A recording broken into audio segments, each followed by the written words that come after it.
Hello everyone, my name is Yannick Pelletier and I'm a Swiss Grandmaster. In this video we're going to take a look at a beautiful game from a World Championship match. Both players are Tigran Petrosian playing with black, he's the reigning world champion, against his younger challenger Boris Spassky. This game was played in 1969 in Moscow, and both players had already faced each other in a first World Championship final 3 years earlier, when Petrosian had managed to keep his title. After the next candidate's cycle, Boris Spassky qualified again so that he got the chance to face Petrosian in a second match. That's actually the 11th game here they're playing in this match, 11th out of 24 in total. That's much more than nowadays. And at that point in the match, Spassky was leading with 3 victories to 2 with 5 draws, and this is the 11th game when Petrosian is having the black pieces. And actually another small detail is that Petrosian had just won the 10th game with white, so he was coming back in the match a little bit, so psychologically he was on the advantage. And for that game, Spassky decided to start with d4, knight f6, c4, e6, knight f3, b6. Petrosian was mainly play classical openings against the d4. So what we mean with classical openings are the Queen's Gambit or Queen's Gambit accepted, which he also played against Brodvenik in the match. He played the Nimzo Indian, the Queen's Indian. So we have a Queen's Indian here with b6 on move 3. And interestingly enough, Spassky at this occasion uses the move a3, bishop b7 and knight c3. This is a system which actually bears the name of Petrosian. Petrosian was certainly not the first one, but one of the most famous players who started adopting the system with white regularly. And it's interesting that Spassky decides to play Petrosian's opening against the name bearer himself. It's even more interesting to see how Petrosian is going to react to this. And Petrosian goes for the very classical reaction with bishop b7 and d5 now. Well, it has to be said that Spassky did not treat this opening in its, let's say, most thematic fashion, which would be here c takes d5, giving a choice to black to take back with a pawn, or preferably probably with the knight. Instead of this, Spassky played the rather passive move e3, which more or less abandons the fight for an opening advantage, in as much the bishop on c1 remains blocked by its own pawn on e3. So it's a bit passive. It's not bad, but it's a bit passive, and we can't really claim that white is going to fight for an advantage. Probably Spassky just wanted to play a game without too much opening debate, but in general Petrosian wouldn't really mind this kind of battle. Knight bd7, c takes d5, e takes d5, bishop e2, bishop d6, and actually the position resembles a lot another system of the Queen's Indian, which I can come back actually to this move here. When white plays e3 on move 4, the game can continue with bishop b7, bishop d3 and d5. This is not the only way for black to play here. C takes d5, e takes d5, let's say castle, bishop d6, knight c3, and we have a very similar setup, just white hasn't played a3 in that line. So actually, if we compare both systems with what they got in the game, this move a3 could appear to be slightly like a waste of time, even though Spassky will use it, and uses it even immediately now, to play b4. So certainly not completely useless, but a3 b4 doesn't leave a great impression generally. Yet the position remains more or less balanced here. Castle. One of the main plans for black in this pawn structure, and we find it as well in the other line of the Queen's Indian, which I've just highlighted, consists in playing knight e4. Well, this square on e4 is a beautiful outpost for black on the open file here. The knight is very well placed, aggressively placed, and the fact that it just left that square f6 also gives black the possibility to take some space on the king side with f5 later on, and even start an attack on this side of the board. So this is actually the classical plan here, and I would have expected Petrosian to play this move here. Instead of this, he went a6, which is a bit more careful. Perhaps he might want to prevent knight b5. So it's not bad, but perhaps less direct than knight e4 immediately. Queen b3 was played, queen e7, and in this position, Spassky should have played bishop b2, which seems to be a very logical developing move,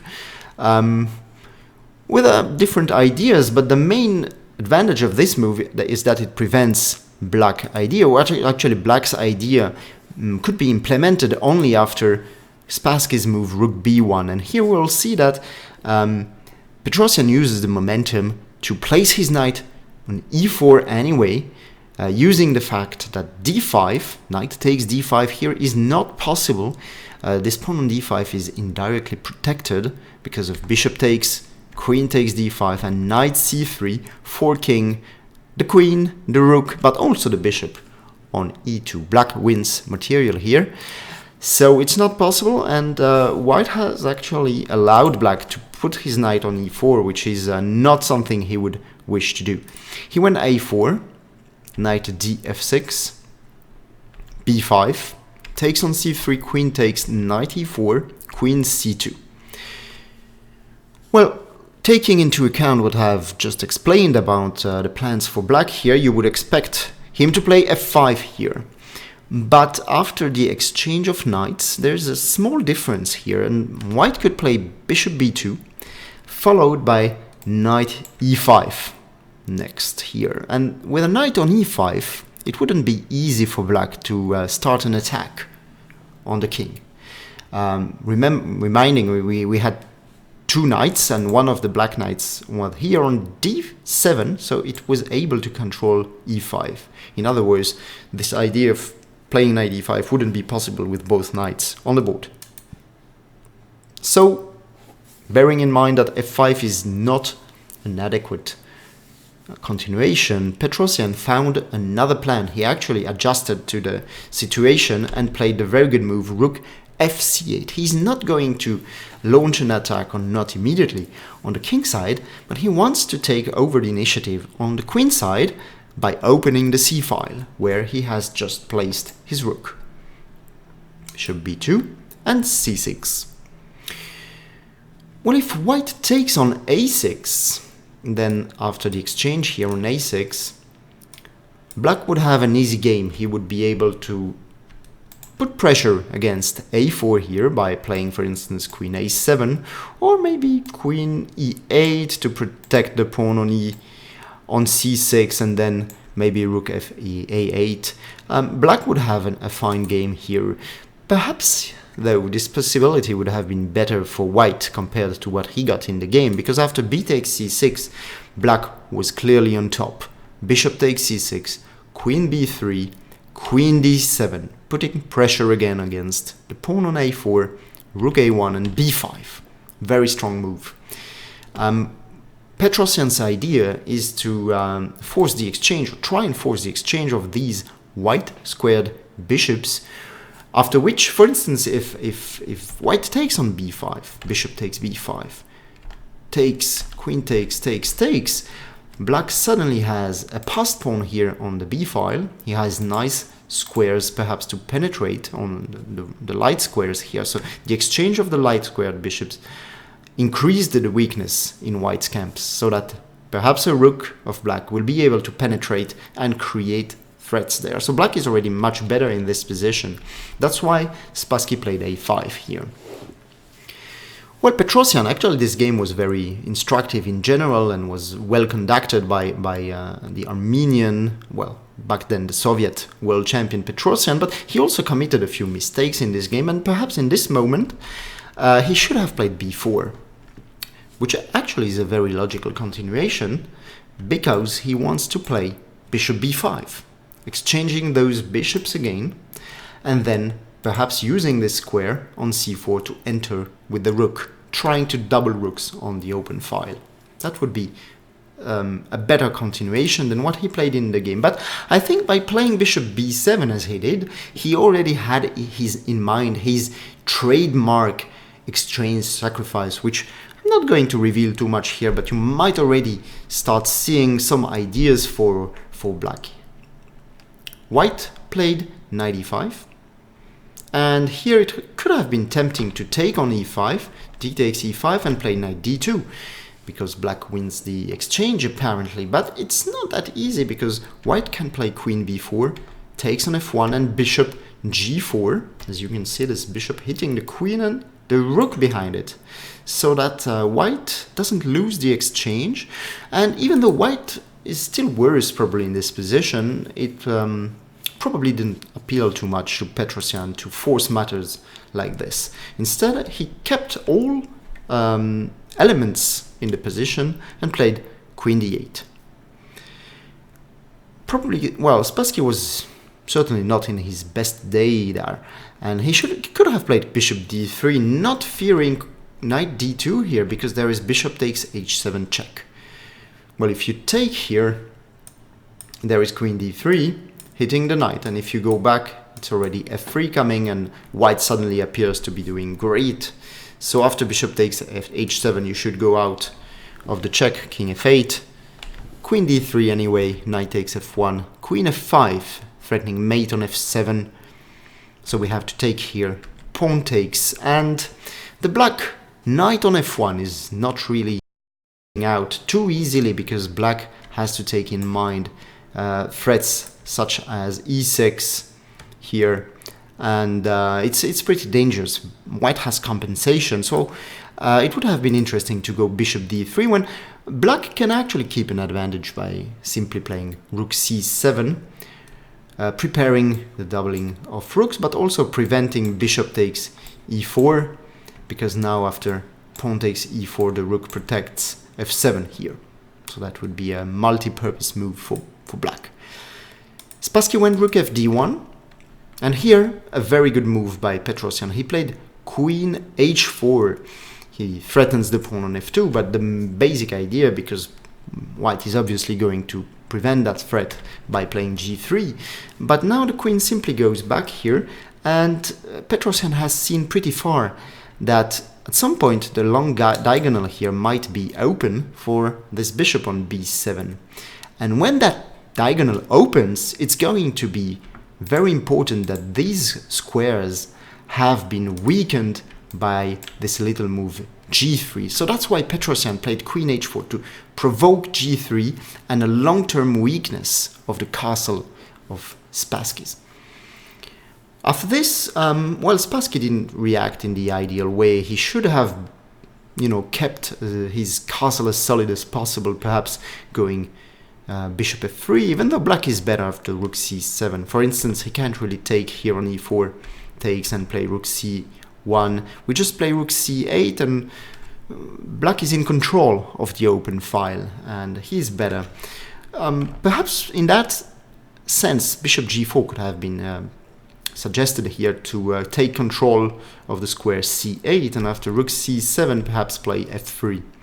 Knight f6, bishop h3 would be an idea, but then black would be able to play bishop c8, and if we exchange bishops on c8, then the rook takes back here, enhancing the control of the open file. So black is better everywhere, but the question for white is how to limit the damage, how to keep things under control.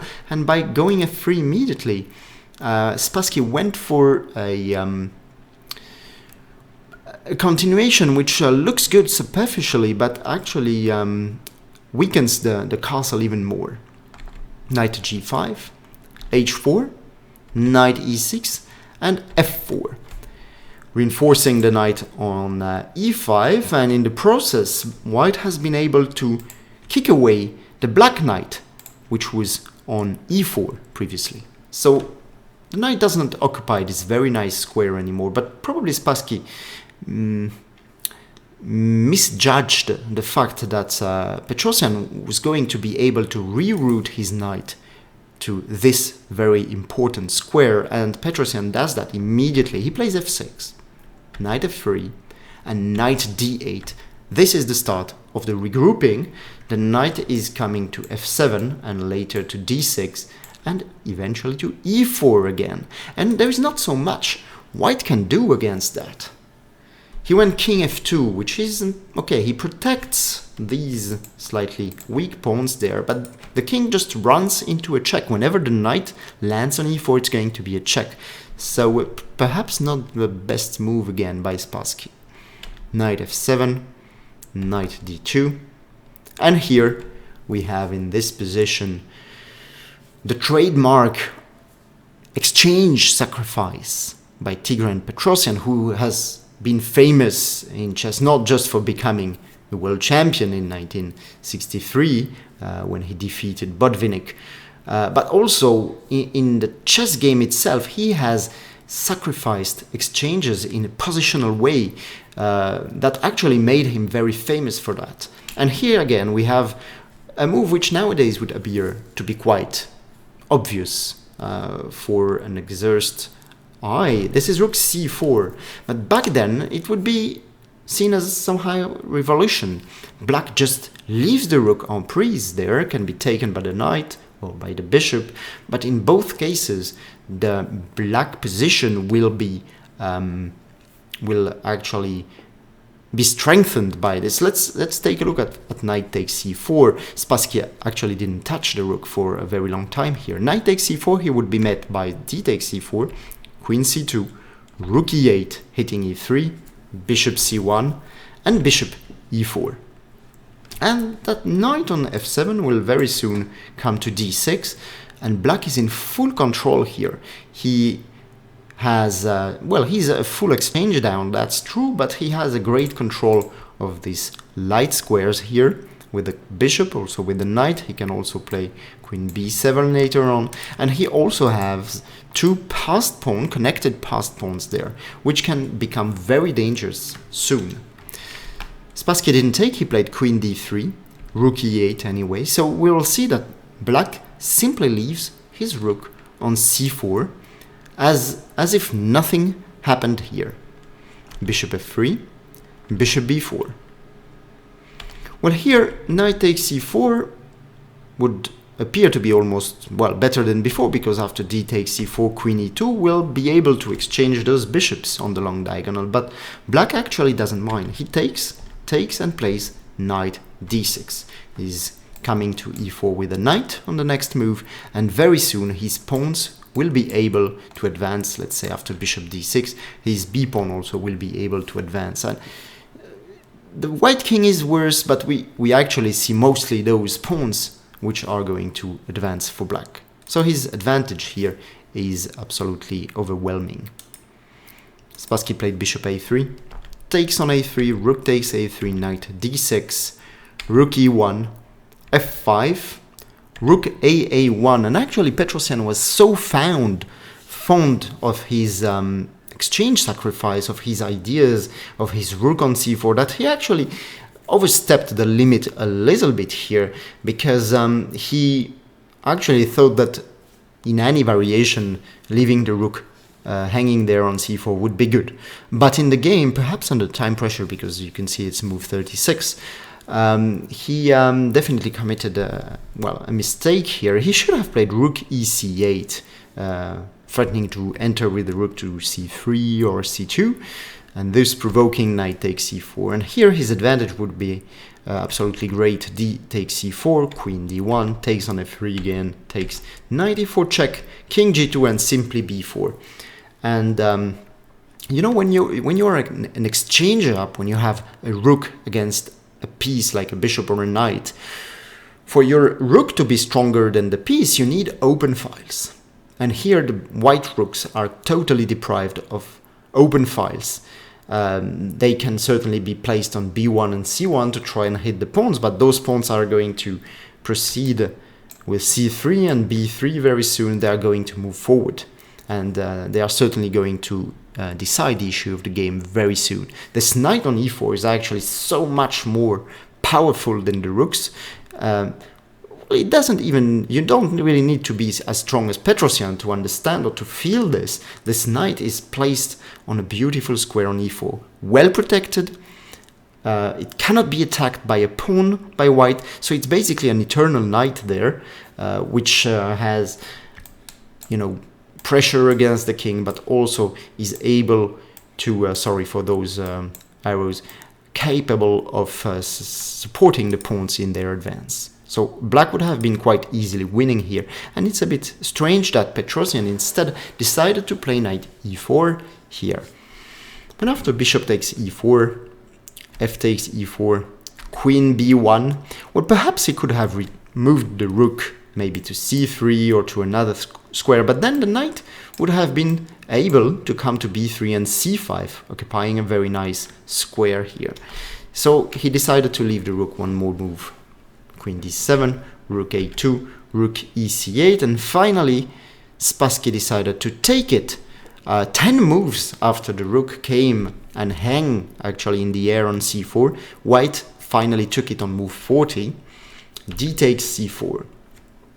Well, the 40th move is reached, so that the time control has been made by both players, but perhaps they were not aware of it. By then, there were no transmission, they couldn't check if they had made 40 moves, so if they were in time trouble, they possibly didn't write the moves, and they may not have been aware that move 40 had been reached by then, and possibly that the reason why Spassky made actually the crucial mistake on move 41, maybe he played it much too fast, because actually here his position is again more or less okay. He could have played king g2 to prevent queen h3, and after c3 white is able to block the pawns.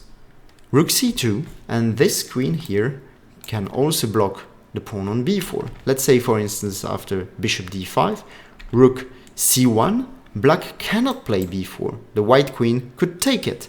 So black has nothing better but to play queen g4, and after rook takes c3, black would be forced to give a perpetual check to make a draw with queen f3, king h2. He has nothing better than this. Queen f2, king goes back to the corner, and queen f3, and the draw would be agreed here. Instead of this, Spassky went d5, bishop takes d5, and rook d1. Well, he probably kept in mind what I have told you before. When you're an exchange up, you need open files for your rooks, and by giving up his d pawn here, Spassky has opened the d file, and he probably thought that this pin on the bishop would be very strong, but I'm afraid for him he missed some details here, because after c3 black appears to be winning. Rook c2 and queen h3. This is a very nice trick, because the bishop is not touchable here. If he takes it, there is queen h2, the king has to go back to the first rank and check here, and the queen is lost on b1. Well, so he had to play rook g1, which is a sad move, and after queen g3, the queen is threatening to enter to f3. So he had to play king g2, queen f3, king h2, and actually black is already completely winning after queen takes e3. He has now 2 pawns for the exchange, which is material-wise clearly enough, but these pawns are very strong, and suddenly you will see that the bishop is also very strong. f5, queen c5, preparing b4 and b3, rook f1, b4, f6, b3, rook f2, c2. It's very easy, just move the pawns forward, and white's counterattack comes much too late, or respectively is much too weak. Queen c1, e3, f7, king f8, rook f5. Well, I think Spassky could have resigned with clear consciousness here, but decided to play a few more moves. b2, queen takes b2, c1 queen, queen takes g7. Petrosian didn't die from a heart attack after this. He took the queen on g7. And after rook g5, well, when moving this Spassky decided to resign. Of course, Petrosian was not going to go to h6, falling into a mate, but he would have gone back to h8 when there is nothing for white at all.